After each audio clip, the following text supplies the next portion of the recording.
ہمارا آج کا موضوع دنیا بھر کے لاکھوں لوگوں کے لیے بہت اہمیت رکھتا ہے۔ یہ جاننا بڑا اہم ہے کہ آخر فلسطین مسلمانوں اور یہودیوں کے لیے اتنا اہم کیوں ہے؟ آخر کیوں اس زمین کی خاطر سالوں سے جنگ کی جا رہی ہے؟ ناظرین، آپ کے اپنے چینل لائف لینس کی ویڈیوز میں ایک بار پھر سے خوش آمدید۔ تاریخ اور روحانیت سے مالا مال یہ خطہ تین بڑے ابراہیمی عقائد کے لیے گہری اہمیت رکھتا ہے، جن میں مسلمان، یہودی اور عیسائی شامل ہیں۔ مسلمانوں کے لیے قبلہ اول، یہودیوں کے لیے ہیکل سلیمانی، عیسائیوں کے لیے وہ مقام جہاں عیسیٰ ابن مریم کو سلیب پر چڑھایا گیا۔ آغاز کرتے ہیں فلسطین کی تاریخی اہمیت سے۔ دوستو، فلسطین کی تاریخ بہت قدیم ہے۔ یہ دنیا کی واحد سرزمین ہے جس کو مسلمان، یہودی اور عیسائی تینوں مقدس مانتے ہیں۔ اس کے گلی کوچے کئی جنگوں کے شاہد ہیں۔ اس کی بستیوں نے درجنوں بار مکینوں کو جلا وطن ہوتے دیکھا ہے۔ یہودیوں کا یہ عقیدہ ہے کہ یہ پاک سرزمین یعنی کہ فلسطین انہیں ان کے خدا کی طرف سے نوازا گیا ایک تحفہ ہے، جس کا ذکر ان کا خدا ایک وعدے کی صورت میں بائبل میں کرتا ہے۔ جبکہ مسلمانوں کے لیے مسجد اقصی ان کا پہلا قبلہ ہے اور مسجد اقصی مسلمانوں کے رہنے کی جگہ ہے۔ یہ اسلام کا تیسرا مقدس ترین مقام ہے۔ فلسطین یہودیوں اور مسلمان دونوں کے لیے بہت اہمیت کا حامل ہے، کیونکہ فلسطین انبیاء اسلام کا مسکن اور سرزمین رہی ہے، جیسے کہ حضرت داؤد علیہ السلام، حضرت سلیمان علیہ السلام، حضرت ابراہیم علیہ السلام اور حضرت محمد صلی اللہ علیہ وآلہ وسلم۔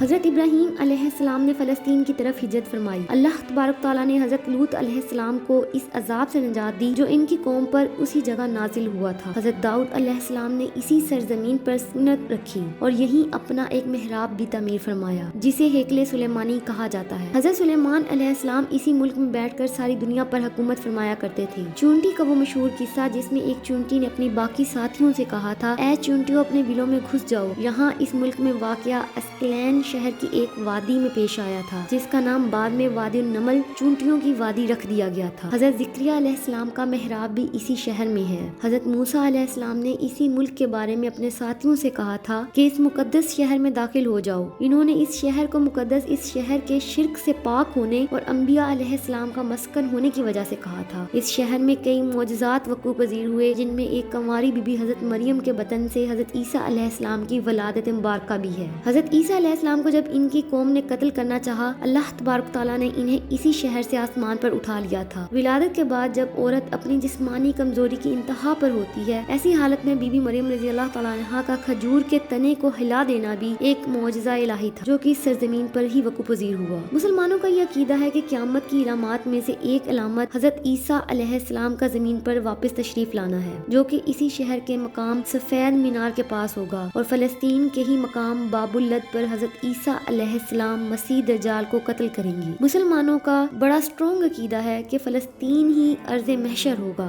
وہ دن جب اللہ تعالیٰ اپنی عدالت لگائیں گے اور لوگوں کو ان کی سزا جزا سنائی جائے گی۔ ناظرین، مسلمانوں کا ماننا ہے کہ اس شہر سے ہی یاجوج و ماجوج کا زمین میں قتل و فساد کا کام شروع ہوگا۔ تاریخ میں آتا ہے کہ طالوت اور جالوت کا قصہ بھی اسی شہر میں وقوع پذیر ہوا۔ اسلام کی تاریخ پڑھیں تو ثابت ہوتا ہے کہ حضرت محمد صلی اللہ علیہ وسلم کی انتقال کے بعد حضرت ابو بکر صدیق رضی اللہ تعالیٰ عنہ کو ارتداد کی فتنہ اور دیگر کئی مشکل سے نمٹنے کے لیے عسکری اور افرادی قوت کی اشد ضرورت تھی۔ اس کے باوجود بھی ارض شان یعنی فلسطین کی طرف آپ صلی اللہ علیہ وسلم کا تیار کردہ لشکر بھیجنا بھی ایک ناقابل فراموش حقیقت ہے۔ اسلام کے سنہری دور فاروقی میں دنیا بھر کے فتوحات کو چھوڑ کر محض فلسطین کی فتح کے لیے خود سیدنا عمر کا چل کر جانا اور یہاں پر جا کر نماز ادا کرنا اس شہر کی عظمت کو اجاگر کرتا ہے۔ ناظرین، مسلمان اس بات کا یقین رکھتے ہیں کہ معراج کی رات یعنی بروز جمعہ 27 رجب 583 ہجری کو صلاح الدین ایوبی کے ہاتھوں اس شہر کا دوبارہ فتح ہونا بھی ایک نشانی ہے کہ یہ فلسطین کی سرزمین کو اللہ نے حق پہ قائم لوگوں کے لیے بنایا ہے۔ دوستو، بات کرتے ہیں فلسطین کی مذہبی اہمیت کی۔ فلسطین خاص طور پر یروشلم یہودی تاریخ اور مذہب کا مرکز ہے۔ مغربی دیوار،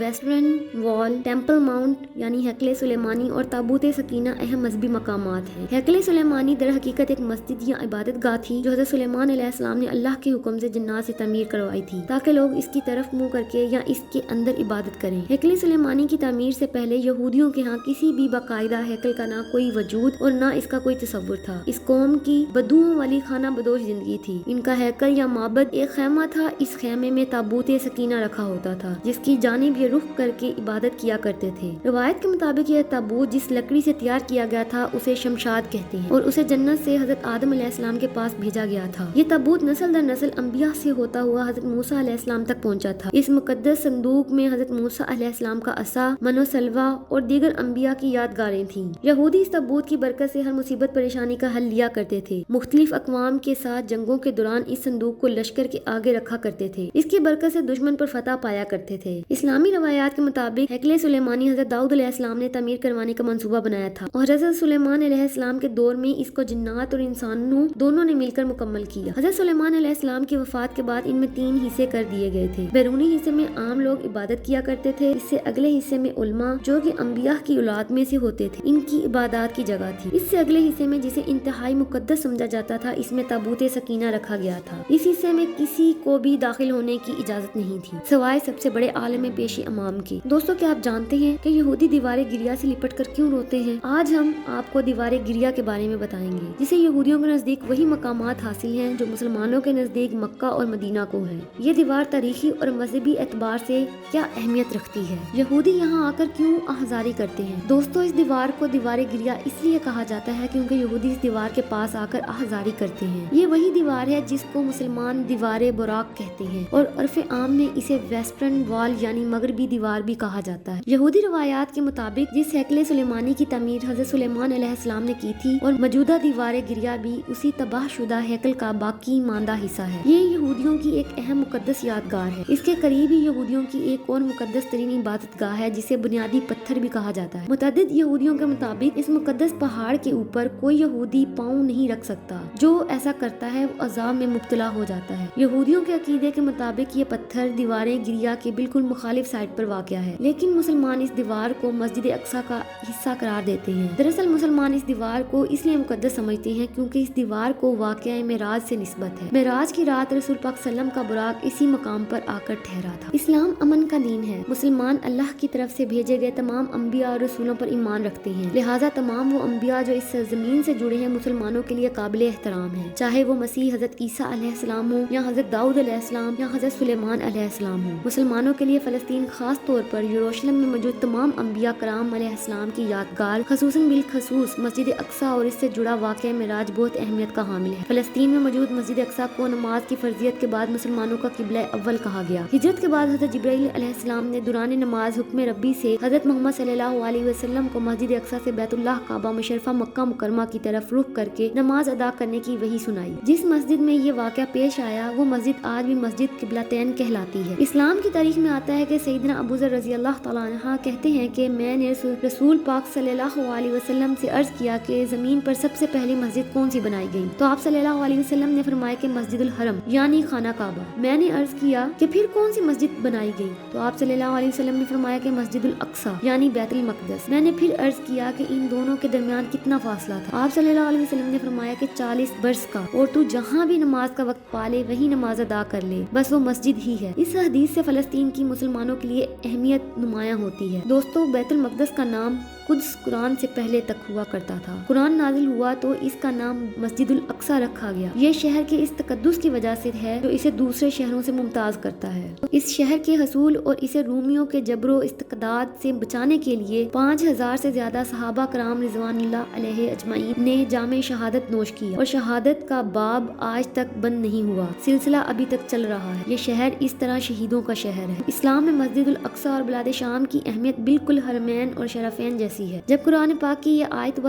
تین نازل ہوئی تو ابن عباس کہتے ہیں کہ ہم نے بلاد و شام کو تین انجیر سے، بلاد فلسطین کو الزیتون یعنی زیتون سے، اور طور سینین کو مصر کے پہاڑ کوہ طور جس پر جا کر حضرت موسیٰ علیہ السلام اللہ پاک سے کلام کیا کرتے تھے استدلال کیا۔ مسجد اقصی کی عظمت کا اندازہ اس بات سے بھی لگایا جا سکتا ہے کہ یہاں پر پڑھی جانے والی ہر نماز کا اجر 500 گنا بڑھا کر دیا جاتا ہے۔ سرکار دو عالم صلی اللہ علیہ وسلم کے اقتدار میں انبیاء علیہ السلام نے یہاں نماز ادا فرمائی۔ اس طرح فلسطین ایک بار پھر سے سارے انبیاء کا مسکن بن گیا تھا۔ مسلمان قرآن کی اس آیت مبارکہ جو کہ سورۃ انبیاء کی آیت نمبر 105 جس کا ترجمہ کچھ یوں ہے، اور بے شک ہم نے نصیحت کے بعد یعنی زبور میں لکھ دیا کہ اس زمین کے وارث میرے نیک بندے ہوں گے، سے یہ استدلال لیتے ہیں کہ امت محمدیہ ہی حقیقت میں اس مقدس سرزمین کی وارث۔ مسلمانوں کا ماننا ہے کہ پاک کتاب یعنی قرآن پاک میں اللہ تعالیٰ فرماتا ہے کہ حضور پاک صلی اللہ علیہ وسلم کو